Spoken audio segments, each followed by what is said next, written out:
Yeah, this is Darby Allen, and you're watching AEW Insider. All right, peeps, welcome back. As always, I'm your host, Lee Bentz, and thank you for joining us on this week's YouTube edition of the AEW Insider. First off, Jon Moxley. You've all heard about it. You've seen it on your Twitter. You've seen it on your YouTube. He is injured. He's got a nasty elbow injury. I think it's the same one he had in WWE. It's messing with him again, what have you. He's acting like it's not a big deal. Not saying that. Like, he took to Twitter himself and he gave a big apology that he wants to be there. He can't be, blah, blah, blah. But also, it's supposed to go in for surgery like today or within the next couple of days, get it cut out, heal, and he claims he'll be back for October TV tapings. So we'll see. So that really, really sucks. But we wish you the best, John, honestly. You don't need any to slow down now when your momentum's going. But what do you expect? These guys have been wrestling all over. All the weekends, a couple of days during the week. Since they're not with WWE, they're all over. Even though they wrestle all the time for WWE, this is different people you don't know, blah, blah, blah. Who knows what happened? We do have his last match, though. His last match was last Sunday in Music, Pennsylvania, and it's on our YouTube channel. It says that Jon Moxley turns Darby Allin's Northeast Championship match into a tag team match. That's his last official match before injury. Already, it's got well over 300 views, so I thank you guys so much. But definitely go check it out if you haven't seen it. If you have, like it, share it, show it some love, because we're going to need to start getting some subs up and stuff like that. But I'm not going to stop, so no worries. Also, there was another big, serious injury. Phoenix got injured. Phoenix is part of the Lucha Brothers. Him and Pentagon Jr. were facing the Young Bucks in a ladder and death match. That was probably going to be the best match of the show, literally, besides one of the matches on a pre-show. That scrapped also. And like I just said on my podcast, a couple days ago, that it's amazing that AEW lets these guys work with other promotions, because you get to see your favorite AEW stars work with other people that you love, but they're not signed to the same company. But I just said 2 days ago, big injuries could put a stop to all that. Look at this. They got their biggest pay-per-view, second biggest pay-per-view of the year, or their biggest, really, actually, or the second biggest of the year so far, and two other biggest stars. Well, Jon Moxley's one of the biggest stars. Phoenix is kind of too, but not so. But they were in two of the biggest matches. Moxley was fighting Omega, and Lucha Brothers are fighting the friggin' Young Bucks. So now they're scrambling. But already they do have a replacement for the Moxley match. It is Moxley versus Pac. If you don't know who Pac is, you're insane. But Pac was Neville from WWE. He's been signed with AEW from the start. Him and Hangman Page were supposed to have a beef, but he had prior engagements to his promotion that he was with called Dragon Gate. So now Pac will be fighting Kenny Omega next Sunday, and that match is going to be awesome. But that tells me AEW had him in the back pocket all along. Either he was going to come out and interfere in that Moxley Omega match, or he was going to come out in that Chris Jericho Hangman Page match and probably make Hangman and not win that belt, and Jericho win the title. But now Pac is in the main event. Well, not main event, probably one of the co-aligning main events with Kenny Omega. And remember, we will be at AEW Live on October 16th for their third taping. So definitely stay tuned so I can tell you the vibe there, show you the footage and all that, what have you. It's going to be really, really good. It also has been confirmed that AEW has signed ex-WCW commentator Tony Shivani, baby. Now that's awesome. I spoke about it on podcast, but now it has been confirmed. To me, it's amazing. As you can see, I'm an old head, and I was actually around for the Monday Night Wars. I would watch one live, whichever one I thought was going to be better, like better matches, what have you, or have a better story, and I would record the other one on VHS. Yeah, actually VHS, a cassette tape. We actually used to use those. But I would watch one live, and then as soon as it went off the air, I would watch the other one on tape, or watch it the next day, you know what I mean, when I had some time. So, I mean, this is amazing. Tony Schiavone, JR, all of them. I really wish they would get Mike Tenay, though, because Mike Tenay was my favorite. But hey, man, beggars can't be choosy. This is really, really good. And I know that makes WWE even more pissed. An article did come out, and I don't know how true it is, but it does state that AEW ticket sales are not selling that great. Now, like myself, you're probably saying, how can that be when they literally sell out under an hour or within minutes?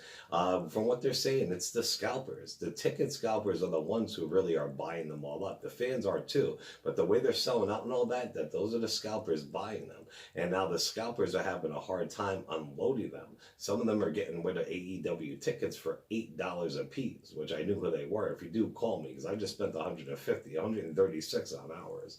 But anyway, since all the scalpers are buying them up, people aren't really buying that much, and the scalpers are going to stop buying them. Now, like I said, I don't know how true that is, but it might be true because AEW's 4th and 5th tapings in Pittsburgh and West Virginia went on sale yesterday. Today's Saturday the 24th, but it went on sale yesterday on Friday, and they did not sell out yet. So maybe there is some truth to that, honestly, and it's got to be a little bit scary. You knew it was going to happen all the time. They couldn't just sell out all the time, but still, that's got to be a little worrisome for Tony Khan and the boys. One of my favorite AEW stars, MJF, was somewhere with none other than WWE star Curt Hawkins. Curt Hawkins better hope he doesn't get fired like they did with like a year or two ago. A female fan asked MJF for a pic. If you see the pic, it's got Curt Hawkins standing on the side, the chick's bending down and kissing MJF on the cheek. So it's very, very cool. The woman actually posted it on Twitter, and what she said was, "I think I am in love." MJF seen her tweet, and he responded, "You got to throw the bigger ones a bone every now and then, you know? Perel works wonders," which is amazing, because he's saying that she was bigger, which she really wasn't. He's knocking her, and also that he disinfected her germs with Perel. I love MJF. I met him in April, like I always say, at WrestleCon. He did an intro for a show, and just like on TV, online, and in person, he's always on, which makes him one of the best heels going right now. But he really is a nice guy. But that's awesome, MJF. Some details about AEW's TV deal have come out. It states that they have a very good deal, win or lose, with TNT. It will depend on the rating and the advertisers, of course, but the better they do, the more money they make. The less they do, the less money they make. Duh. But even their bottom line, if they do the worst possible they can, they still made a really good deal. They're going to be making a good profit. But we all hope for the best. We hope they do amazing, correct? All right, good old JR Jim Ross said online that what AEW has been saying also, they did not want to go into a war against WWE, but now they have to, and competition is good, you know what I mean? He said that never between the employees of AEW or backstage, or even Cody after he smashed the Thrones, did anybody say we're gonna get WWE, or I hope they like that, or they took a jab at them, you know what I'm saying? He says since WWE put NXT head to get against them, plus with that Evolve pay-per-view shit that they pulled when Fight for the Fallen was on, the line has been drawn in the sand pretty much. JR said by doing that, that tells us that AEW, all we need, it tells us all we need to know, he's saying. Actions speak louder than words. WWE is well aware and being cautious about the development of AEW, and they should, and he said, but should they be? He really doesn't know. Sorry I butchered that, but you know the deal.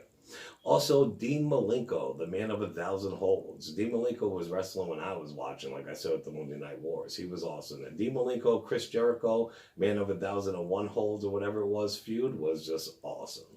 But anyway, Dean Malenko, an AEW producer who will wear many hats, talked recently about his old road dog, Chris Benoit. And oh yeah, people, right now, if you're a Benoit hater or do not like subjects like that to be brought up, this is the wrong channel for you. I'm just saying. I'm not trying to offend you, but I'm just letting you know that your spoiler warning or whatever, but we cover everything there, and especially like that. If you ask me, my opinion, which doesn't mean anything, that's my opinion, Chris Benoit didn't do that. If you listen to the interviews between his interviews with his best friends, and like his best friend at the time, Chavo Guerrero, and others, but Chavo was on the phone with him when it sounded like somebody busted in his door and they couldn't get a hold of Chris and he was dead. Chris Benoit himself said people were following him around for days leading to that. And a lot of people and some cops involved, even though they bury it, say when Chris Benoit got home, his wife and daughter were already dead.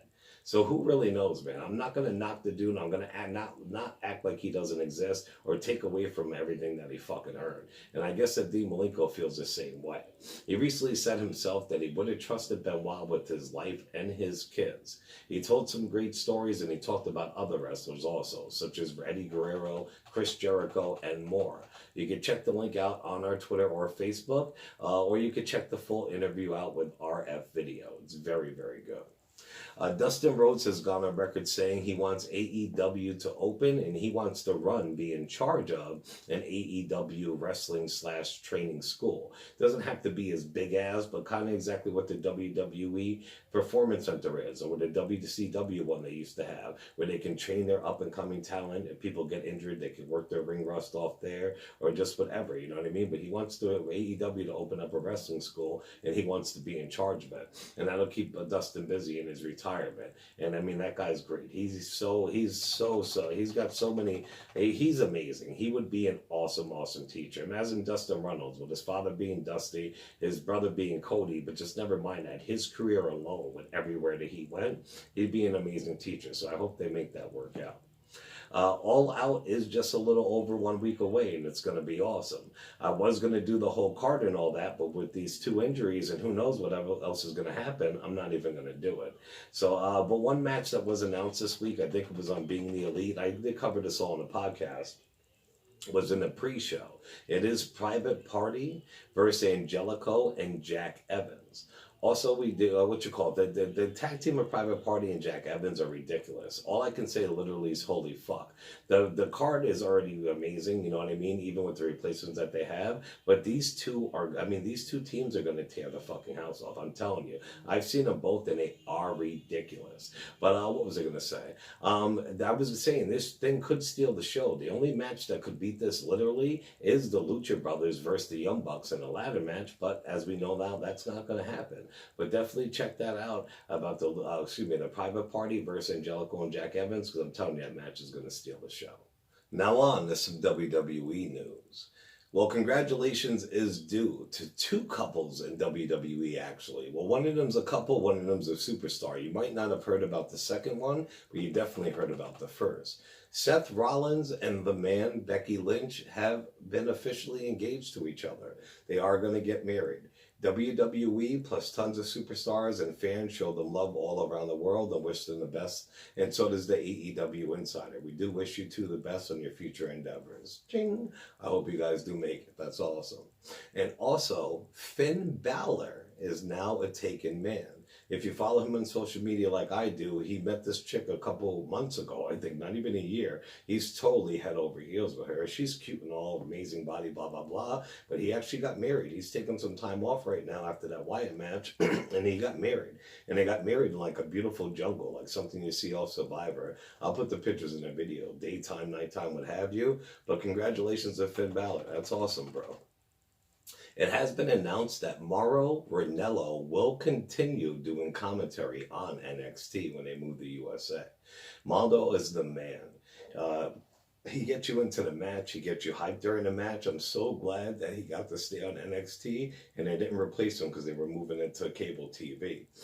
He was on SmackDown and he was an amazing announcer there too. But that D-bag, JBL, legit bullied him behind the scenes on the air. And Morrow couldn't take it. He was actually going to leave the WWE. But they put him on NXT. He's been amazing because that's just what a professional he is. And it's not cool because as I reported in the past, Morrow legit has mental health issues. Not even a month ago or a little bit over a month ago, he checked into a mental hospital for a little bit to get better because he couldn't take it. So that's awesome, Morrow, man. Keep killing it, bro, because you are one of the best commentators out there. Not even in WWE, the best in general.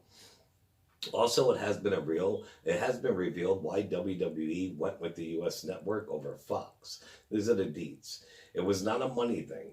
The major factor is that wrestling, aka WWE fans, know that all WWE is on the USA Network. So even though people know it's on Fox and all that, some people hate change or some people just don't keep up on it. So I move it all over to a different network and all that and rebuild, blah, blah, blah, when you could just keep it on the USA Network and everybody knows, you know what I mean? So Sam Roberts had a great interview with Braun Strowman this week.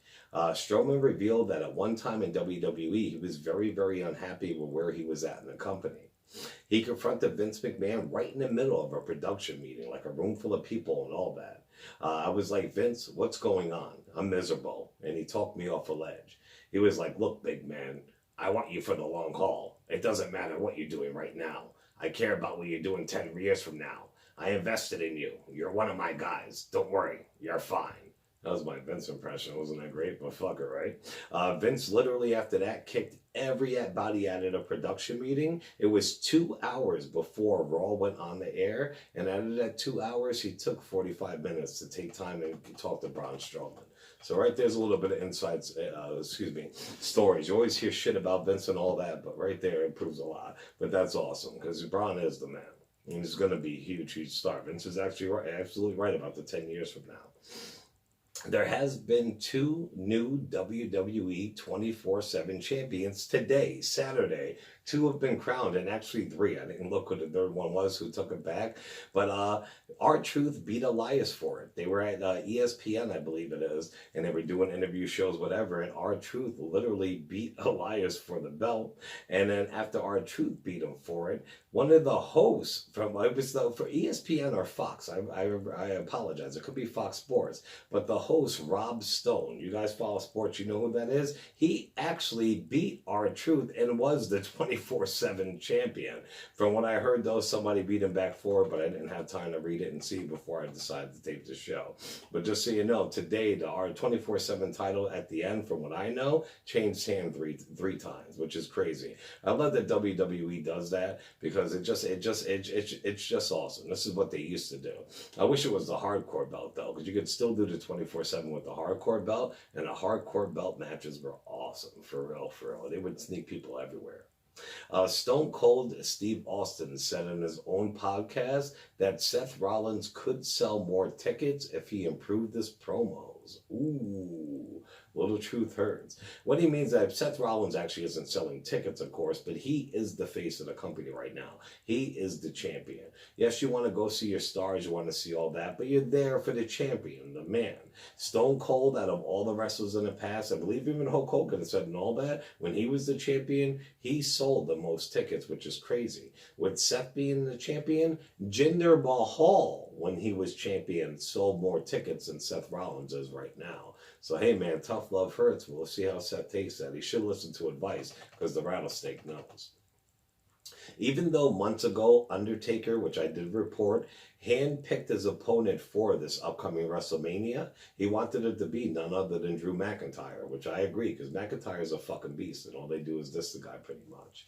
But from what they're saying backstage, plans have been changed for his Mania opponent, and now that I heard who it was, I kind of hope it's true.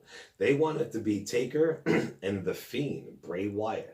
It'll actually be Taker's last match. So if it isn't this year, his last match at Mania, they want it to be against The Fiend. But I think it's this year, to be honest. And I think that'll kick ass if it's done correctly. Since Bray Wyatt started, not as Husky Harris, I was a fan there too, but with the Wyatt family and they were all evil with the cult shit, I've been saying he could be the next Taker. Not actually be the Taker, but there's got to have somebody in the WWE to carry that torch, to be the scary guy, the guy who's unbeatable, the guy who uses darkness, what have you. And I always said it should have been Bray Wyatt. With this rebirth of The Fiend, it definitely should be. So that'll be so awesome if that's Taker's last match. Either he beats Bray, Bray should really beat him, but he passes that torch to him, and then Bray, The Fiend, could take over.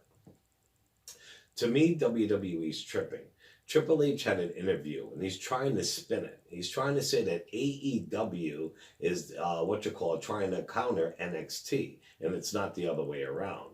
Triple H's point of view, his obscured view, says that NXT has been on Wednesday night for over 5 years, and AEW started first by putting it on the same night and time as them, which kind of can be true. Maybe I'm a little biased, but I call bullshit. Only because I know, but when AEW started and before it was announced in January, they wanted Tuesday nights. They trademark and patented Tuesday Night Dynamite for their show. So I think when they got to deal with TNT, that's just the way it worked out. Either that's a slot TNT was willing to give you, or that's what they needed them, what have you. But that is a nice and crazy little spin that the game is trying to put on that shit. All right, real quick, the Impact Wrestling. Impact Friday night was a lot better than last week.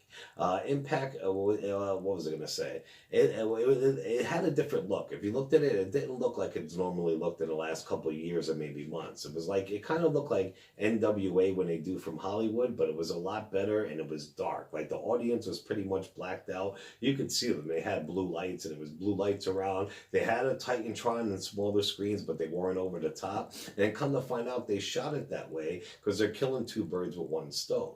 They're actually shooting TV pilots at the same time because they also were trying to shop around a wrestling show just like NWA, how AEW, WWE did. They know this is time to strike when the iron's hot. So they're doing their live events and they're actually taping them so they can give them to networks and get back on cable TV and get off Twitch TV, which I think is really cool. With some of the things that happened, Austin Ace and Eddie Edwards, that story is still continuing. I don't like what they're doing with Austin Ace. The kid is a huge talent and it's unneeded. Anyway, Edwards went after him but ran into Jessica Havoc and she chokeslammed the shit out of Eddie Edwards while Austin Ace left with his girl, which is crazy. Jay Chris fought Rich Swann again. Jay Chris won. They continued the very lame and boring Mike Elgin, or Ellen, I can't even talk today, Elgin and Rhino feud. And then for the final, my dog Sami Callihan beat the living piss out of Tommy Dreamer in a hardcore match. Tessa Blanchard came out to protect him, of course, and she went to hit Callahan with the bat. My dog Jay Chris hit her from behind with his belt. Sami Callihan then gave her a pile driver from hell, and they left her and Dreamer in the ring. OVE, baby, all day, every day. It has been also announced that UFC and WWE and actually TNA's first champion, Ken motherfucking Shamrock, will be returning to TV and possibly the ring when Impact goes to Vegas. I believe it's on September 5th and 6th. And if you don't know, Ken Shamrock was TNA, which is Impact's first champion. So that's going to be pretty awesome. Shamrock, he still looks in crazy shape and all that, but you can see his face. He's getting older. He's browbeaten, the drugs, blah, blah, blah, what have you. But I hope he makes the most of it. I love when these guys who could have made a lot of money or they did, but they blew it or it's been a while, they get a second chance. But then it's up to them not to mess it up, like the Hardy with the DUI, blah, blah, blah. So we'll see. This match of the week, I already talked about it on the podcast. I did pick Andrade versus Johnny Gargano. It's at TakeOver Philly.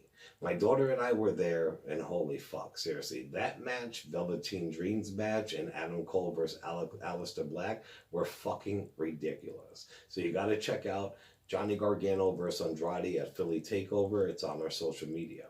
I also posted a little bonus. It's a great Mean Street Posse segment. And yes, I'm a huge Mean Street Posse mark. I love them. It was a promo right before WrestleMania 2000. That one, Vince was in charge of somebody. Stephanie had one, Shane had one, and Linda, I believe, had another. They had a wrestle, like Stone Cold represented one, The Rock one, The Big Show, and Mankind. So right before the match was going to air, like that pay-per-view that Sunday, Shane McMahon came out to the ring with the Mean Street Posse, and they're dressed like Mankind, The Rock, what have you. So then the Big Show comes to the ring and, you know, proceeds to beat the shit out of them. But it's very funny. It's very awesome. So check out the match and the promo on the week on AEW, Insider One on Twitter and AEW on Facebook and all other social media. If you follow our social media, you know that I love sharing crazy shit, crazy, outrageous, unbelievable stuff that happened. It's just nuts. And this one kind of is sports related. But you know, I've shared a lot about the Bagel Boss. He's that very, very short man with the huge attitude and temper. He went to a bagel shop like over a month ago and flipped the fuck out, and it went viral on social media. Well, he's been having a celebrity boxing match. I believe it takes place next month with this promoter who does a ton of them, like Danny Bonaducci back in the day and Jose Canseco. Same guy, same match. They've been trying to find opponents for him. They were trying to get a guy from the Howard Stern show, plus others. Well, they actually found Bagel Boss his opponent, and it's none other than Nails, a.k.a. Lenny Dykstra. Lenny Dykstra is like 50-something years old. He goes on Howard Stern. You got to see the guy. He's a fucking mess, but he's still a beast. So they had their little fake weigh-in when it's supposed to be nice and they act like they're angry at each other. Dykstra looked like he was fucking wasted. He actually pushed the Bagel Boss and wind up slapping him in his face and had to be carried away. So it's awesome. But definitely check that out on our social media too. I really try leaving out a lot of stuff in a podcast. Like, I hope you don't feel the show is weak, because literally I do a podcast. So definitely check out the podcast. It's the AEW Insider. Almost all the news I did here, everything I did here, maybe I use one or two things for the podcast. The podcast is full of shit you didn't even hear or know of. So definitely support our channel, please. Like, share. Like, subscribe. You don't have to share, but it is great if you do, to spread the word. Leave a comment if you like. You guys have been real nice with what you're saying. The podcast is doing awesome too. But if you just watch the videos and you want more news in a week, you know what I mean? Definitely check out the podcast. I covered Raw, SmackDown, plus crazy stories. So check it all out. Anyway, I will be back tomorrow Monday, with our Movies and More edition this week. And then I'll have a podcast next week. We will have the prediction show and results show for All Out. And I'm just going to keep churning out the shows.